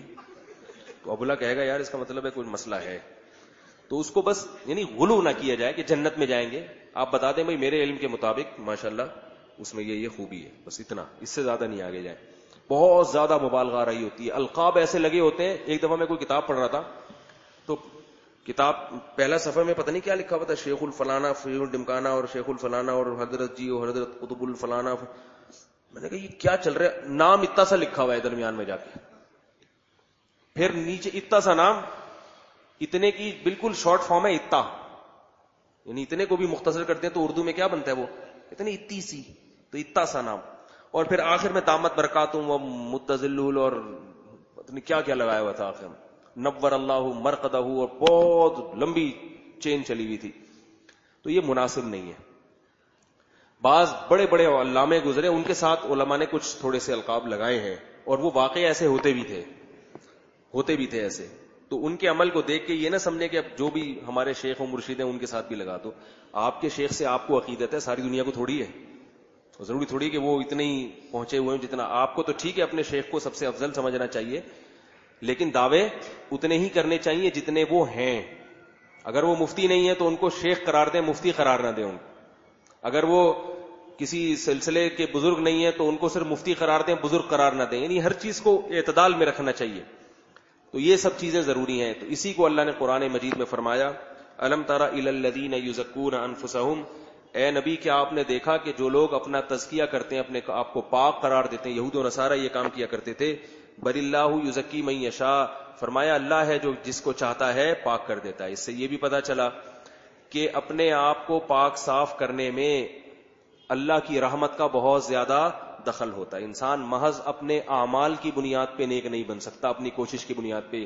اللہ کی مدد ہوگی تو اسی لیے علماء کہتے ہیں کہ جب محاسبہ مراقبہ کیا کرو تو اس وقت اللہ سے دعا بھی مانگا کرو, اے اللہ یہ میری کوشش ہے, ہوگا وہی جو تو چاہے گا, تیری کوشش بھی ہوگی, تیری رحمت بھی ہوگی تو بات بن جائے گی. لیکن اگر بات نہیں بن رہی تو اللہ پہ نہ ڈال دے. ایک آدمی گناہ کی لت پڑ گئی تھی اس کو, اب گناہ چھوٹ نہیں رہا, توبہ کرتا تھا پھر گناہ ہو جاتا, تو کہا یار میں اللہ سے اتنی دعائیں مانگ رہا ہوں, اللہ تعالیٰ چھڑوا ہی نہیں رہے. تو میں نے کہا اللہ چھڑوا نہیں رہے, تو خود بھی تو نہیں چھوڑ رہا. کہہ رہے میں تو چھوڑنے کی کوشش کر رہا ہوں. میں نے کہا کوشش کر رہا ہوں, کرتا کیوں ہے پھر؟ آپ تو چھوڑنے کی نہیں, آپ کرنے کی کوشش کر رہے ہو. کہہ رہے نہیں میرا دل بہت زیادہ للچاتا ہے اس گناہ پہ. تو میں نے کہا یہ جو اتنا زیادہ للچا رہا ہے, یہ لت بھی تو آپ نے ڈالی ہے نا. نارمل زندگی گزارتے جیسے ساری دنیا ہے. ایک آدمی کہتا ہے مجھ سے ہیروئن نہیں چھوٹ رہی, میں تو مجبور ہوں. تو بھائی اس اسٹیج پہ لایا کون ہے؟ اللہ لایا ہے آپ کو. اس اسٹیج پہ تو آپ خود آئے ہو نا. پہلی دفعہ پی لی تھی, غلطی ہو گئی, توبہ کر کے بھلا دیتے اس کو. پھر آپ نے دوبارہ پی, اسی امید پہ کہ توبہ کر لوں گا, ایک چھٹا اور لگانے دو. پھر دوبارہ کی, پھر دوبارہ کی, پھر دوبارہ کی. اللہ کہہ رہے توبہ کا دروازہ کھلا ہوا ہے, چھوڑ دے. آپ نے نہیں چھوڑی, کر کر کے پی پی کے اپنے آپ کو عادی بنا لیا. تو یہ عادی آپ نے اپنے آپ کو خود بنایا ہے, یہ اللہ نے عادی نہیں بنایا. اب چھوڑنے میں مجاہدہ کرنا پڑے گا. نہیں آ رہی بات میرا خیال ہے سمجھ میں. اب اللہ چاہتے ہیں کہ قربانی دو اسی حساب کی, تبھی تو توبہ. وہ آدمی جس نے قتل کیا وہ آیا کہ میں چاہتا ہوں مجھے اگر میری سزا گردن اڑانا ہے تو میں تیار ہوں اس کے لیے, اڑا دو میری گردن. لوگ کہتے ہیں کہ ہم نے فلاں کا مال غصب کیا, اتنے کروڑوں روپے کھا گئے, اب ہم توبہ کریں. تو ہم کہتے ہیں بھائی توبہ بھی کرو, پیسے بھی ادا کرو. یار یہ تو بڑا مشکل کام ہے. تو اس کا مطلب آپ توبہ کرنے کے لیے تیار ہی نہیں. توبہ کا مطلب تو ہوتا ہے بھائی ندامت, غلط کیا تو غلط کی تلافی کیا ہے, اس کو ریورس کر دو. وہی بات ہے, شیطان حضرت موسیٰ علیہ السلام کے پاس گیا. یہ واقعہ کتابوں میں لکھا ہے, پتہ نہیں اوتھینٹک ہے یا نہیں ہے واللہ عالم, لیکن اس سے جو مضمون ثابت ہوتا ہے وہ صحیح ہے. موسیٰ علیہ السلام کے پاس گیا, کہنے لگا کہ اللہ سے پوچھے کیا میری توبہ قبول ہو جائے گی. حضرت موسیٰ اور آدم علیہ السلام میں ہزاروں سال کا فرق ہے. تو ہزاروں سال سے پتہ نہیں کتنے لوگوں کو جہنم میں پھینکوا کے اب آ رہا ہے کہ اب میں اگر توبہ کروں تو توبہ قبول ہوگی. تو حضرت موسیٰ نے اللہ میاں سے پوچھا, اللہ میاں نے فرمایا کہ توبہ کا دروازہ تو قیامت تک کھلا ہوا ہے. بڑی رحمت ہے اللہ تعالیٰ کی, شیطان کو بھی اللہ معاف کرنے کے لیے تیار ہے اگر توبہ کر لے. تو شیطان بڑا خوش ہوا, یار اتنے لوگوں کو میں نے مروا دیا, اتنے کو جہنم میں پھینکوا دیا, اب بھی توبہ قبول ہو سکتی ہے. تو اے موسیٰ اللہ سے طریقہ پوچھ کے آئے, کیا کروں کہ ہو جائے گی قبول. تو اللہ میاں نے بتایا کہ اے موسیٰ اس سے جا کے کہو کہ میں نے کہا تھا آدم کو سجدہ کرو, جرم یہ تھا نا کہ سجدہ نہیں کیا تم نے, اب کر لو, قبر کو کر لو. اب آدم کی قبر بتا دوں گا میں, وہاں جا کے قبر کو کر لو. شیطان نے کہا یہ تو نہیں ہو سکتا. پھڈا تو سارا یہیں سے شروع ہوا تھا نا, جب وہ موجود تھے, زندہ تھے, اس وقت میں نے سجدہ نہیں کیا. وہ قبر میں چلے گئے تو قبر کو کہاں سے سجدہ کروں میں, یہ نہیں ہو سکتا. تو اس کا مطلب ہے توبہ کے نام پہ کیا کر رہا ہے شیطان, مذاق کر رہا ہے. یہ توبہ تھوڑی ہے. بینک کی جاب جب آپ نے چھوڑ دی, توبہ کر لی, تو وہ جتنی حرام رقم سے آپ نے جو کچھ بنایا ہے وہ آپ کے لیے اس کا استعمال جائز. بولتے کیوں نہیں بھائی؟ چوری کے مال سے جو چیزیں بنائی وہ جائز نہیں ہے. توبہ پھر توبہ ہوتی ہے. ہاں اس میں ایک تدبیر علماء بیان کرتے ہیں کہ حرام رقم اگر رقم کی شکل میں ہے وہ تو ساری صدقہ کرنی پڑے گی. اگر وہ کوئی چیز خرید لی ہے اس سے, تو اگر اصل مالک آپ کو مل جاتا ہے تو اصل مالک کو راضی کرنا ضروری ہے. بہنوں کی وراثت کھا کے آپ نے گھر بنا لیا, تو وہ گھر کس کے حوالے کرنا پڑے گا؟ بہنوں کے. اس میں تو کوئی تدبیر نہیں ہے بچنے کی.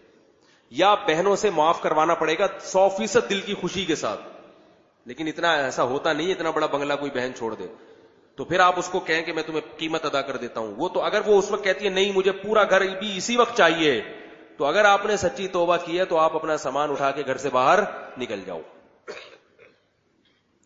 نہیں نکلتے اس کا مطلب ہے آپ نے سچی توبہ نہیں کی, یا آپ نے کوئی چوری کیا یا کوئی چیز, تو جس کی مال کو چوری کیا ہے اس تک پہنچانا ضروری ہے. آپ یہ اگر کہہ کے نہ دیں کہ چوری کی ہے, بلکہ یہ ہدیہ کے نام پہ دے دیں, ہدیے کے نام پہ دے دیں, کسی طرح بھی اس کی رقم لوٹائیں. اور اگر وہ مالک مل نہیں رہے, پتہ نہیں کہاں ہے, بہت تلاش کر لیا, تو پھر وہ رقم آپ پر لازم ہے کہ وہ صدقہ کریں مالک کی طرف سے. یا بینک کی آمدن سے آپ نے گھر بنایا تو آپ پر لازم ہے کہ وہ کیا کریں, رقم صدقہ کریں. صدقے میں آپ کو ایک سہولت ہے, وہ یہ کہ ساری رقم یکمشت صدقہ کرنا ضروری نہیں ہے, بلکہ آپ صدقے کی نیت کر لیں, 2 آدمیوں کو گواہ بنا دیں, تحریر لکھ دیں کہ یہ گھر مثال کے طور پر 50 لاکھ کا گھر ہے جو میں نے حرام رقم سے بنا لیا, اب تو بن گیا, میں نے توبہ کی ہے, تو یہ 50 لاکھ غریبوں کا حق ہے, کیونکہ اللہ نے کہا حرام مال کو کیا کرو, ثواب کی نیت کے بغیر صدقہ کر دو. اب دونوں آپشن ہے, یا تو گھر صدقہ کر دیں یا اس کی قیمت صدقہ. جب قیمت صدقے کا مطلب گویا غریبوں سے یہ گھر آپ خرید رہے ہیں, سمجھ میں نہیں آ رہی بات. تو علماء پھر کہتے ہیں یہ گنجائش دی جاتی ہے اس زمانے میں, کیونکہ فتویٰ وہی دیا جاتا ہے نا جس میں لوگوں کو سہولت ہو. 2 قول اگر ملتے ہو تو علماء کی کوشش ہوتی ہے کہ سہولت والے قول کو لیا جائے. تو پھر علماء سہولت یہ دیتے ہیں کہ اب جس نے توبہ کر لی ہے, گھر بنا لیا اس نے بینک کی آمدن سے, تو 50 لاکھ مارکیٹ ویلیو جو بھی اس وقت کی مارکیٹ ویلیو ہو وہ لگا کے جلدی جلدی جتنا ممکن ہو ہر مہینے صدقہ کرنا شروع کر دے. تو وہ شروع بھی کر دے گا تو اس گھر میں رہنا اس کے لیے جائز ہو جائے گا, اور وصیت لکھ دے کہ اگر ایکسیڈنٹ میں کوئی خدا نخواستہ حادثاتی طور پر میری موت ہو گئی تو اتنے پیسے میں صدقہ کر چکا ہوں, اتنے رہ گئے ہیں, میری وراثت سے ادا کر دینا. بہت مشکل ہے سمجھانا, کیا کریں بھائی, بہت مشکل ہے.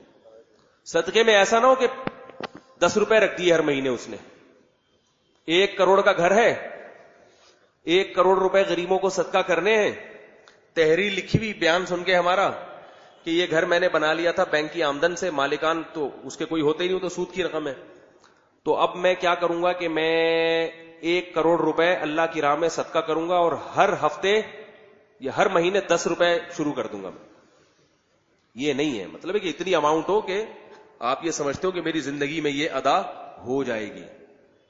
زندگی کا تو کوئی بھروسہ نہیں, لیکن ایک اندازہ تو ہوتا ہے کہ بھی اگر میں 30 سال کا ہوں تو میں 60-65 تک, پروگرام تو ہر آدمی کا ہوتا ہے کہ 65 تک تو چل رہی ہے نا, تو پروگرام کے حساب سے. وہ حادثاتی موت تو پھر اللہ کی طرف سے ہے, وہ ہارٹ اٹیک ہو گیا خدا نہ. لیکن ایک دیکھ لے میرے خاندان میں میرے جیسے لوگ کتنی عمر میں عام طور پہ تشریف لے جاتے ہیں اس دنیا سے, ٹھیک ہے نا. تو اس حساب سے جو ہے وہ, اگر آپ کے خاندان میں عمریں لمبی لمبی ہیں, 150 سال تک لوگ زندہ رہتے ہیں ماشاءاللہ, تو ٹھیک ہے آپ 150 سال کا پیکج بنا لیں, لیکن ایسا ہوتا نہیں ہے. تو ایک حساب سے آپ, جیسے قضاء عمری میں بھی یہی کہا جاتا ہے نا کہ اپنے موت سے پہلے پہلے آپ کر لیں, تو ایک اندازہ لگا کہ بھئی اتنی میں نے اماؤنٹ صدقہ کرنی ہے. تو علماء گنجائش دیتے ہیں اس زمانے میں. اور یاد رکھو علماء سے نفرت نہ کیا کرو. میں نے اکثر اپنے اکابر کو, بزرگوں کو دیکھا ہے کہ جہاں 2 قول مل رہے ہو نا, تو وہ عوام کو فتویٰ اسی قول پہ دیتے ہیں جس میں سہولت ہو. کہتے ہیں اپنی جگہ رکھ کے سوچو بھائی, یہ بنا لیا ایک اور توبہ بھی کر رہا ہے, تو اب کیا ضرورت ہے اس کو گھر سے باہر نکال کے سڑک پہ لانے کی, ٹھیک ہے نا. تو اب بہتر یہی ہے کہ اس قول پہ فتویٰ دے دیا جائے کہ بھائی یہ اتنی اماؤنٹ صدقہ کر دے, اور اس میں غریبوں کا فائدہ بھی ہے. غریبوں کو تو پیسے چاہیے نا, تو وہ مل جائیں گے ان کو. تو لیکن وہ پیسے حلال پیسوں سے صدقہ کرے, حرام ہی سے کر رہا ہے تو وہ کوئی فائدہ نہیں ہے. جنید جمشید نے جو کچھ کمایا تھا گانے بجانے سے, بہت سے لوگ یہ اعتراض کرتے تھے کہ یہ تو انہوں نے گانے بجانے سے اتنا کمایا تو ان کو تو روڈ پہ آ جانا چاہیے تھا. تو جنید جمشید نے یہ ارادہ کر لیا تھا کہ میں ساری جو پراپرٹی ہے یہ کیا کر دوں گا, صدقہ کر دوں گا. یہ ارادہ کر دیا تھا. سنا ہے میں نے, حضرت مفتی محمد تقی عثمانی صاحب نے اس کو بتایا مسئلہ جنید جمشید کو کہ آپ کے پاس جب جو چیزیں خرید چکے ہو تو اس کو کیا کرو کہ اب حلال کاروبار شروع کرو, حلال پیسوں سے, چاہے قرضہ لے کے, ادھار لے کے, کسی بھی طریقے سے. اب اس سے جو انکم آئے گی آپ کی, اس انکم کو کیا کرنا, اس پراپرٹی صدقہ کرنا شروع کر دو. سمجھ میں نہیں آ رہی میرا خیال ہے بات. تو اللہ نے اس کو کاروبار میں اتنی برکت دی, وہ حلال سے جو اس نے شروع کیا, جو بھی کرتے اور شلوار کا جو بزنس تھا اس کا, اتنی برکت دی ہے کہ اس سے بہت بڑا اماؤنٹ اس کا وہ جو ہے نا وہ صدقہ خیرات ہو گیا. یہ میں نے اس لیے بتا دیا کہ بہت سے لوگوں کو اشکال ہوتا ہے کہ بھئی یہ اتنا پیسہ کہاں سے آیا. تو یہ ایک آپشن دیا جاتا ہے. تو توبہ کا مطلب یہ ہوتا ہے. کہاں سے بات چلی تھی, یہ کدھر چلی گئی, میں بات کیا کر رہا تھا, مراقبے کی بات تو میں نے کی ہے, لیکن یہ خاص اس موضوع پر کہاں سے آیا. بل اللہ یزکی من یشاء, اللہ چاہتے ہیں. سچی توبہ تو تھی, یہ سچی توبہ پر بات کہاں سے آئی تھی. اچھا خیر, تو یہاں سے بات ہماری شروع ہوئی تھی. بل اللہ یزکی من یشاء, اللہ جس کو چاہتے ہیں. ہاں میں یہ کر رہا تھا کہ لت جب پڑ جاتی ہے آپ کو کسی گناہ کی, تو لت جو پڑ گئی ہے تو یہ لت بھی تو آپ نے خود ڈالی ہے نا, بار بار توبہ کی امید پہ کہ میں بعد میں توبہ کر لوں گا, بعد میں کر لوں گا. تو جب آپ نے اپنے آپ کو اتنی مصیبت میں ڈالا ہے, اب نکلنے کے لیے بھی آپ کو قربانی دینی پڑے گی. ماضی میں ایسے بہت واقعات ہیں کہ قاتل آیا, کئی لوگوں کو قتل کیا ہوا تھا, اس نے توبہ کی اور اپنے آپ کو سب کے حوالے کر دیا, سب کے حوالے کر دیا. بھئی مجھے جو چاہے میری گردن اڑا دے, جو چاہے مجھ سے دیت لے لے, دیت کے پیسے اگر نہیں ہیں تو ٹھیک ہے, کما کما کے دیتا رہوں گا تھوڑا تھوڑا تھوڑا کر کے. تو یہ بہت لوگ ہیں جنہوں نے اس طرح کی توبہ کی ہے. اور لیکن اس زمانے میں اللہ نہ کرے کسی سے قتل کا گناہ ہو گیا ہو تو مقتول کے ورثہ کے حوالے کرنے سے پہلے کسی مفتی سے پوچھ لے اپنے آپ کو, یعنی پیش کر لے کہ توبہ کا کیا طریقہ ہے. کیونکہ آج کل جب آپ مقتول کے حوالے اپنے آپ کو پیش کریں گے تو شریعت میں جتنی سزا ہے نا اس سے زیادہ ملے گی آپ کو. یہ پھر آپ پہ ظلم ہونا شروع ہو جائے گا, کیونکہ وہ پڑا رہے گا کئی سال جیل کے اندر. قاتل یہ جو کئی سال غریبی میں پڑا ہوا ہے, یہ کس جرم کی سزا مل رہی ہے اس کو؟ بھئی قتل کی سزا یہ ہے کہ اس کو وارثوں کے حوالے کیا جائے, مقتول کے وارثوں سے کہا جائے معاف کرتے ہو, دیت لیتے ہو یا گردن اڑاتے ہو, ابھی فیصلہ کرو.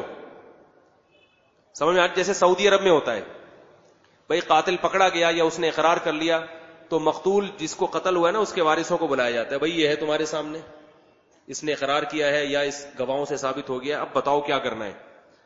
کوئی کوڑے ووڑے نہیں مارے جاتے, بھئی تم بتاؤ, تمہارے بندے کو مارا ہے نا, تم بتاؤ.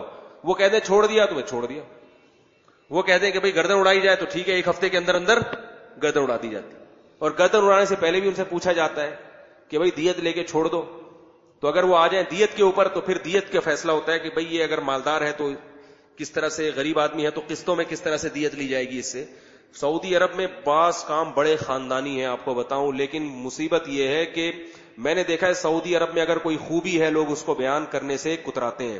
یورپ امریکہ میں اگر وہ خوبی ہوگی تو ساری دنیا کے اخبارات اس کو اچھالتے ہیں, لیکن ایک اسلامی ملک میں اگر کوئی خوبی ہوتی ہے تو اس کو ہائی لائٹ نہیں کیا. سعودی عرب کا عدالتی نظام بڑا زبردست اور بڑا ہی خاندانی ہے. میں نے سعودی عرب کی عدالت دیکھی ہے. سعودی عرب کے ججز کو آپ دیکھ لیں اور وکلا کو دیکھ لیں, ان کے چہرے پہ جو آپ کو نور نظر آئے گا, اور اسے کمپیئر کریں اپنے وکیلوں سے, اس کی پھٹکار بمقابلہ نور, آپ حیران ہو جائیں گے. ججز کو دیکھ کے آپ کو محبت پیدا ہو جائے گی ان ججز سے. ایسی ماشاءاللہ خوبصورت داڑیاں ان کی اور خوبصورت لباس ان کے, شلواریں ان کی ٹخنوں سے اوپر.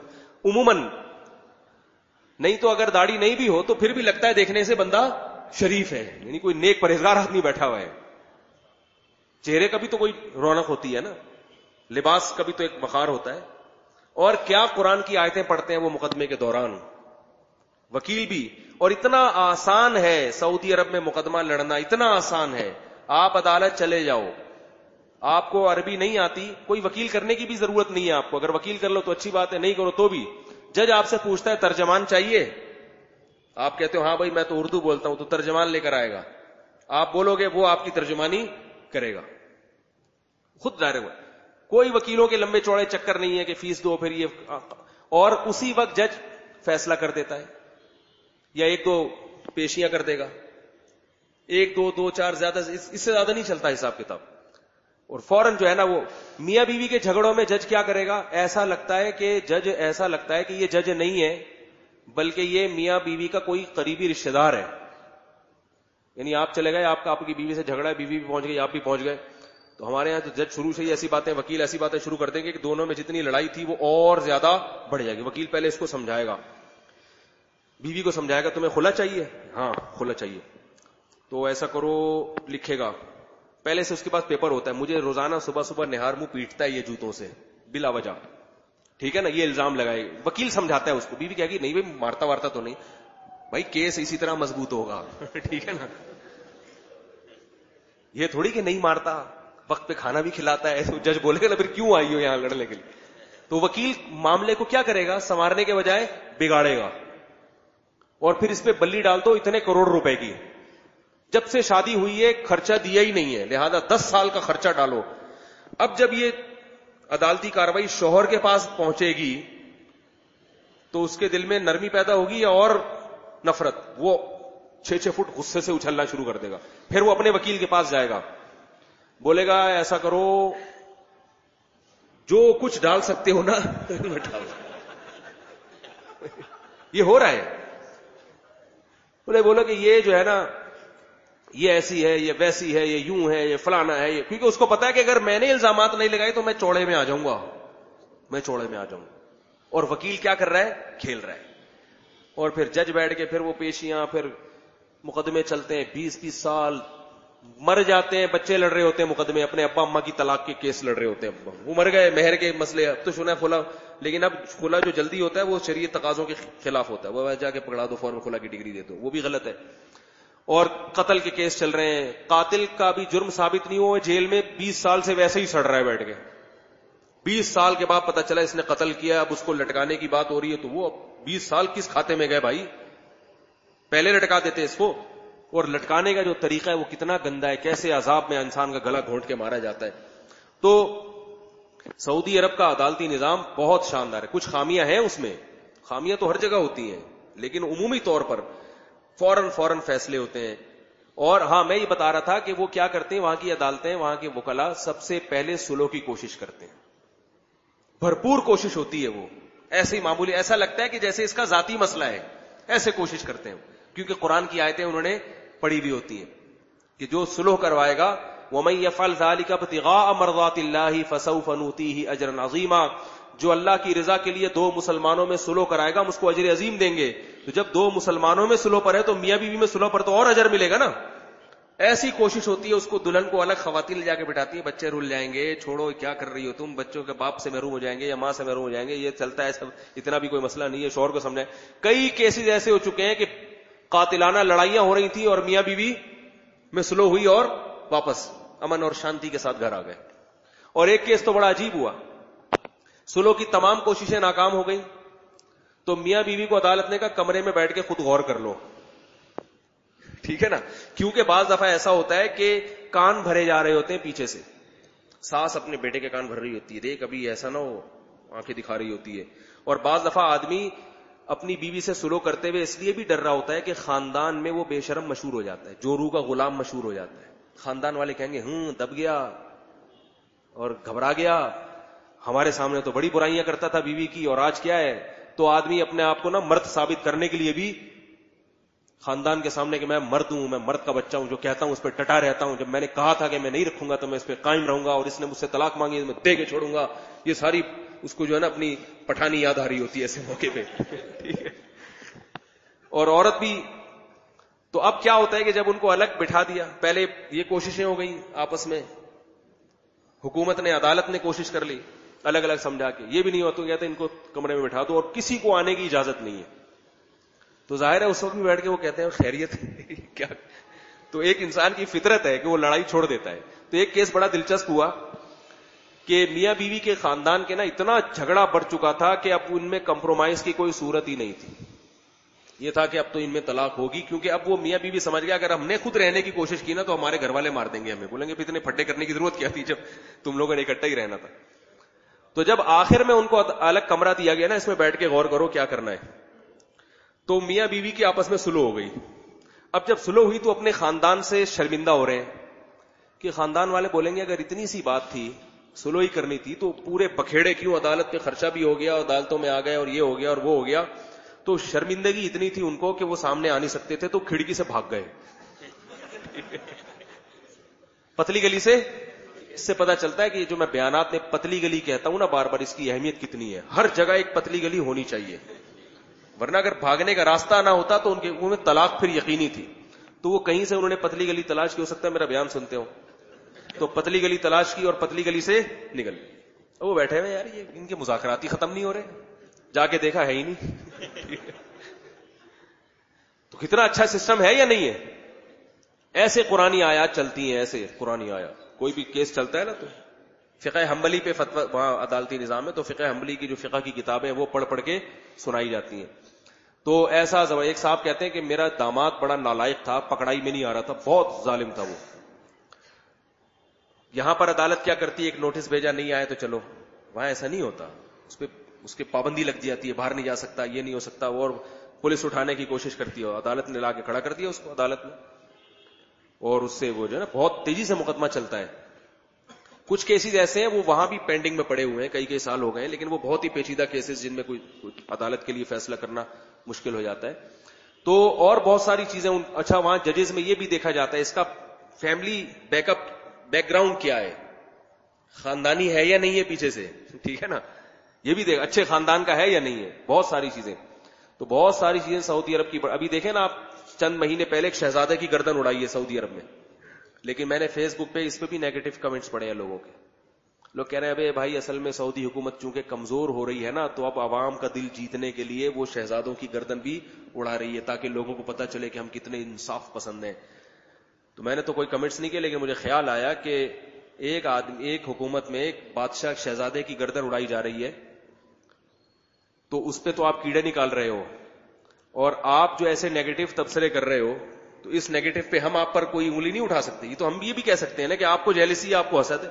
جب کوئی اچھا کام کر رہا ہے تو شریعت میں بدگمانی کی اجازت نہیں ہے, اچھے کام کا اچھا ہی مطلب لیے. یورپ امریکہ میں کوئی اچھا کام ہوتا ہے تو ہم کہتے ہیں نا کہ بھی اچھا کیا انہوں نے, ڈونلڈ ٹرمپ آ گیا, اچھا ہوا. اچھا ہوا تو جو کہتے ہیں اچھا ہوا تو وہ کہیں گے اچھا ہوا, جو کہتے ہیں برا ہوا وہ کیا کہیں گے. میں اس لیے نہیں برا کہہ رہا, میرا بھی امریکہ کا ویزا آ سکتا ہے, اس لیے میں زیادہ اس قسم کی آج کل باتیں کر نہیں رہا, ٹھیک ہے نا. تو وہ مجھے بعض لوگ بیان کے لیے بلا رہے ہیں امریکہ, تو وہ اگر میں ڈونلڈ ٹرمپ کے بارے میں, وہ میرے پچھلے ہفتے کہا تھا نا, ہر بات بتانے کی نہیں ہوتی, تو میں نہیں چاہتا ڈونلڈ ٹرمپ سے میرے تعلقات خراب ہوں کیونکہ وہ اسی بات کو پکڑ سکتے ہیں. تو کیا بات چل رہی تھی, کہاں سے, کہا بے ترتیبی سے آج بیان ہوا ہے, بالکل بکھرا ہوا.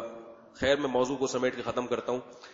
تو بار بار اگر آپ سے توبہ ٹوٹ رہی ہے تو یہ توڑنا آپ کا اپنا جرم ہے, تو آپ نے لت خود ڈالی ہے, تو اب آپ کو قربانی بھی اسی حساب سے دینی پڑے گی. اور وہ قربانی کیا ہے, ایک آخری بات کر کے بس بات ختم کرتا ہوں.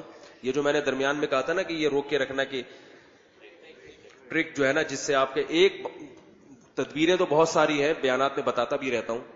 ایک چیز یاد رکھو جو میں نے تھوڑے ہی دن پہلے سیکھی ہے, اور بہت سے لوگوں کے تجربوں سے خود بھی فائدہ اٹھایا اور خود بھی اس پہ غور کیا.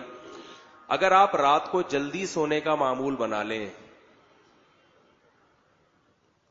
ایک عجیب مثال ہے, ہمارے ایک دوست ہیں سلیمان احمر صاحب, بڑے زبردست آدمی ہیں, اللہ تعالیٰ ان کی عمر میں برکت دے, بہت سی چیزیں ہمیں ان سے سیکھنے کو ملی ہیں. وہ ایک بڑی زبردست مثال دیتے ہیں. دیکھو ایک بہت بڑا پتھر ہے گول, آپ اس کو دھکا دینے کی کوشش کرو نہیں ہلے گا, لیکن ایک لیور لے کر آؤ اور ہلکا سا پش کرو تو وہ لڑکتا ہوا چلا جائے گا. اسے کیا کہتے ہیں, ٹرک. طاقت کا استعمال کم ہوا, کھوپڑی کا استعمال زیادہ ہوا.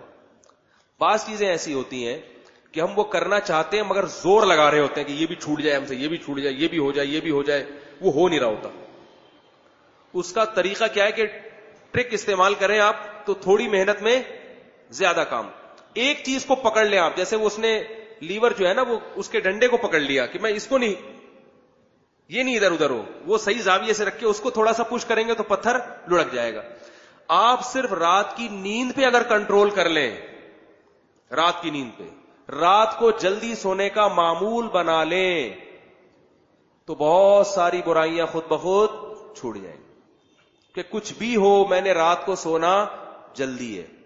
اب رات کو نیند نہیں آتی تو اس کی بھی ٹرک, اب نیند نہیں آ رہی تو اب آپ اس کے لیے آپ سوچ رہے ہیں میں سوؤں, آئے گی پھر نیند.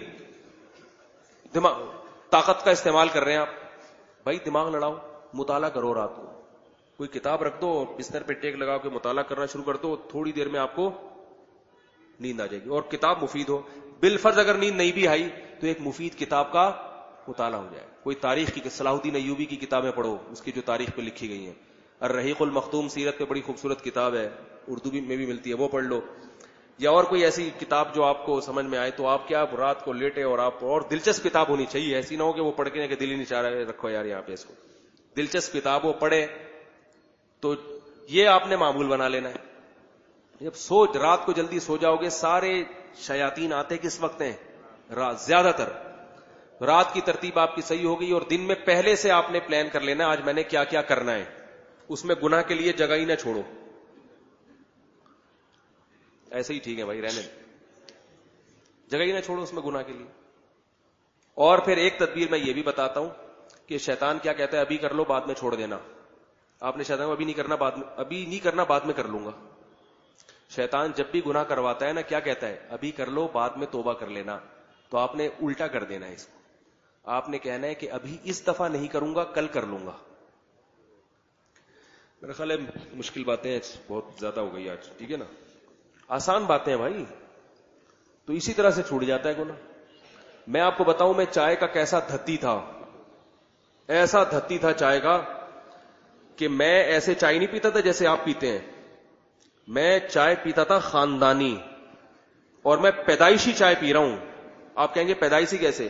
آج کل بچہ جب پیدا ہوتا ہے نا تو مائیں جو بچوں کو فیڈ کراتی ہیں وہ بھی چائے پیتی ہیں, تو وہ کیفین دودھ کے ذریعے بچے کے پیٹ میں جاتی ہے, اور یہ باقاعدہ بچے کو چائے کا نشہ بچپن سے لگتا ہے. یہ حقیقت ہے. ماں جو چیز کھائے گی نا وہ دودھ میں اس کے اثرات آتے ہیں. تو ہماری والدہ تو بہت چائے پیتی تھی. تو میں پیدائشی, پھر ہم جیسے ہی ہوش سنبھالتا ہے تو چائے پراٹھے پہ آ گئے ڈائریکٹ. وہ چائے پھر دن میں 3-3 4-4 دفعہ چائے, اب تک پوری زندگی اسی میں گزری ہے. اور چائے خاندانی, ایسی نہیں جیسی آپ لوگ پیتے ہیں. میں چائے الگ سے پکواتا بھی تھا اور اس میں پھر الگ سے پتی ڈالتا تھا اپنے لیے. میرے گھر والے میرے لیے چائے میں الگ سے کچی پتی, بہت مشکل ہے سمجھانا, کیا کریں, کچی پتی ڈال کے اس میں گھما کے چائے کا تڑکا بھی الگ سے لگتا ہے. اس کو میں نے خود نام دیا خاندانی چائے کا. اگر ایسے الٹی سیدھی چائے آ گئی جس میں وہ تیز پتی کے زہریلے اثرات نہیں آ رہے, واپس کر دیں, یہ نہیں پی سکتا میں. ہوٹل میں جا کے بھی ایسی چائے پیتا تھا بھائی, کڑک سی ہونی چاہیے. کئی دفعہ کہتا تھا ایسی کڑک کو کہ دماغ گھوم جائے, ایسے کہتا تھا میں ہوٹل والے کو, کیونکہ پھر مزہ تھوڑی آئے گا. اور دن میں 3-3 4-4 کپ روز کا معمول. گھر میں ناشتے میں 2 کپ پی لیے, مدرسے جاتے ہی کلاس شروع ہوتے وقت 1 کپ پی لیا, پھر ظہر سے پہلے بھی پی لیا, پھر کھانا کھایا, پھر شام کو 4 بجے. اور پھر میرے 2-3 گھر ہیں تو سیاستاً 2-3 گھروں میں جا کے پی لیتا تھا. ادھر بھی گیا تھوڑا سا, وہاں بھی پی لی, وہاں بھی پی لی, وہاں بھی پی لی, ایسا حساب کتاب کر کے. تو اللہ کا شکر ہے چھوڑ دی. اب تقریباً 1.5 سے 2 مہینہ ہو گیا چائے کا ایک قطرہ میری زبان پہ نہیں لگا. 1.5 سے 2 مہینے ہو گئے, کیونکہ میں نے یہ سوچا کہ بھائی شروع میں اتنی سخت طلب ہوئی ہے کہ میں بتا نہیں سکتا. اتنی طلب ہوئی ہے کہ دل ایسے ٹوٹتا تھا کہ بس چائے پی لو, چائے پی لو کسی طریقے سے. کوئی چائے پی رہا ہوتا تو میرے تھپڑ ماروں جا کے اس سے چائے ہو, تو میرے سامنے کیوں پی رہا ہے. اتنی تڑپ ہوئی. حالانکہ میرے اندر ہمت نہیں ہے, لیکن ایک چیز کا جب فیصلہ ہو گیا تو میں نے ایک چیز سوچی. میں نے کہا بھائی یہ ایسا کرتے ہیں, وہی والا حربہ استعمال کیا, ابھی نہیں پیو, آج ناشتے میں رہنے دو.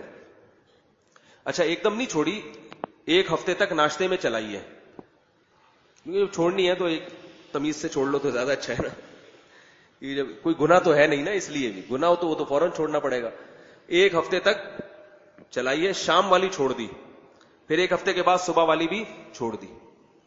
اور پھر جو ہے وہ اتنی زیادہ تڑپ پیدا ہوئی کہ بار بار میں نے دل میں سوچا کتنے دن دل تڑپے گا, ایک وقت تو آئے گا نا, تو ہمیشہ تھوڑی کوئی ہوتا ہے.